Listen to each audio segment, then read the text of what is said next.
एक राजा की बेटी थी अवंतिका। राजकुमारी अवंतिका को सुख सुविधाओं की इतनी आदत हो गई थी कि वो उनके बिना रह ही नहीं पाती थी। वो अपने पिता की बहुत लाडली थी।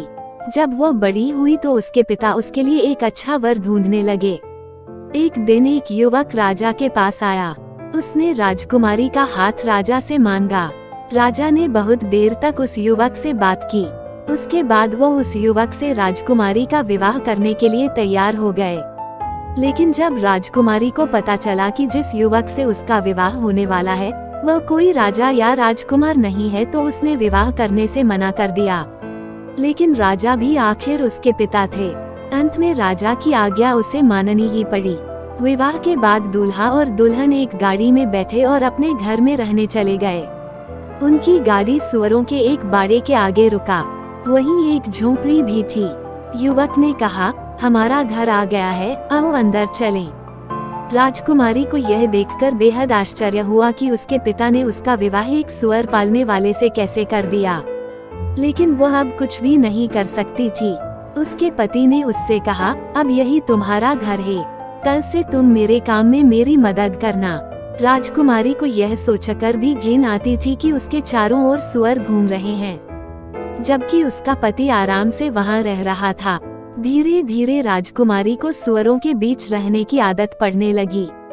वो अपने पति की मदद भी करने लगी। कुछ महीने बीत गए। अब तक राजकुमारी घर का सारा काम अपने आप करना सीख गई थी, बल्कि उसे यह सब करने में मजा आने लगा था। एक दिन अचानक उसका पति उससे बिना कुछ कहे कहीं चला गया। काफी देर तक वह वापस ही नहीं आया। फिर वहाँ एक बग्घी आई। देखने में यह किसी राजा की बग्घी लगती थी। बग्घी के कोचवान ने राजकुमारी अवंतिका से कहा, आपको हमारे राजा साहब ने बुलाया है, आइए मेरे साथ चलिए। अवंतिका अब कोई राजकुमारी नहीं बल्कि एक साधारण सुअर वाली थी। वो यह सोचकर डर रही थी कि राजा ने उसे क्यों बुलाया है। शायद मेरे पति से कोई गलती हो गई है, उसने सोचा। कोचवान अवंतिका को एक राजमहल में ले आया। यह उस राज्य के राजा का महल था। उसे राजा के सामने बुलाया गया। उसे समझ नहीं आ रहा था कि उससे क्या भूल हो गई है।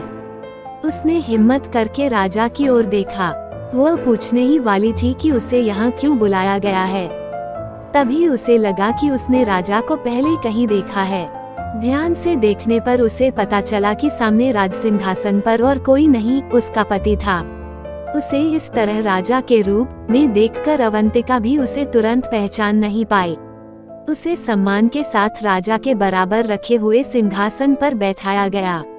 उसका पति वास्तव में उस राज्य का राजा था। राजकुमारी अवंतिका अब पहले जैसी जिद्दी और घमंडी नहीं रही थी, इसलिए वह अब रानी बनने के लायक थी। अब वो समझ गई थी कोई भी काम छोटा या गंदा नहीं होता। यदि आप चाहें तो हर परिस्थिति में खुश रह सकते हैं।